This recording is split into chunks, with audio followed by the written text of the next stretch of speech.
মাগুরায় ডিমের বাজার ঊর্ধ্বমুখী হওয়ায় ক্রেতাদের মাঝে তীব্র ক্ষোভের সৃষ্টি হয়েছে। খামারিরা বলছেন, পোল্ট্রি শিল্পে বাচ্চা, খাবার, ওষুধ ও বিদ্যুতের মূল্য বৃদ্ধি সহ অতিরিক্ত গরমের কারণে হঠাৎ মুরগি মারা যাওয়ায় উৎপাদনে ঘাটতি দেখা দিয়েছে, যে কারণে বাজার ঊর্ধ্বমুখী। মাগুরা থেকে আব্দুল আজিজের প্রতিবেদন। মাগুরা জেলায় ডিমের চাহিদা পূরণে বারবারই ভিন্ন জেলার উপর নির্ভর করতে হয়।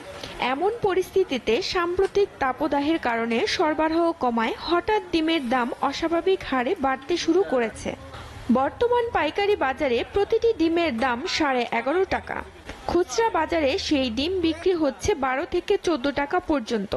অথচ এক মাস আগেও খুচরা বাজারে প্রতিটি ডিম বিক্রি হয় 10 থেকে 11 টাকার মধ্যে। 400 টাকার ওষুধ দিচ্ছে 1200 টাকা, 1100 টাকা। এই ওষুধ খরচ, কষ্ট খরচ, শ্রমিক খরচ বাড়ার কারণে মুরগিতে 11 টাকা 12 টাকার নিচে ডিম বেচতে তো পত্তাই হচ্ছে না। বাইরের থেকে আমদানি করতে আছে, কাজে আমাদের খরচটা একটু বেশি পড়ে আছে। ডিমের দামটা সাধারণ জনগণের নাগালের ভিতরে থাকলে আমরাও বেশি স্বতঃস্ফূর্ত লাভ করি। দাম বাড়ায় সংসারের খরচ বাঁচাতে ডিম কেনা কমিয়ে দিচ্ছে অনেকে। ফলে পরিবারে তৈরি হচ্ছে পুষ্টির ঘাটতির আশঙ্কা। 36 টাকা হলে কিনে খাইতাম, এখন 48 টাকা হলে কিনে খেতে হচ্ছে।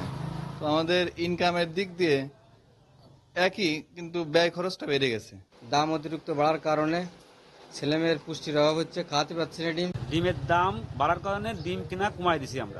আবহাওয়াজনিত কারণেও অনেক খামারে প্রচুর ক্ষয়ক্ষতি হয়েছে।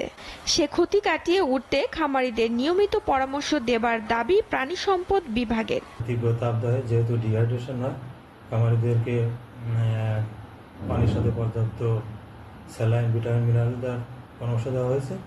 এবং এখানে তীব্র তাপদাহে খামারগুলোতে আসলে কিছু মুরগি মারা গিয়েছে বা উৎপাদন ব্যাহত হয়েছে। খামারদেরকে পূর্বের অবস্থায় ফিরিয়ে আনার জন্য তাদেরকে রেগুলার পরামর্শ দেওয়া হয়েছে। প্রাণী সম্পদ বিভাগের হিসেবে মাগুরা জেলায় লেয়ার খামার রয়েছে প্রায় 160টি। বছরে অন্তত 104টি ডিম খাদ্য তালিকায় থাকলে জেলায় বার্ষিক চাহিদা দাঁড়ায় প্রায় 11.5 কোটি ডিম। এবছর উৎপাদনের লক্ষ্যমাত্রা 2.87 কোটি। SATV news desk.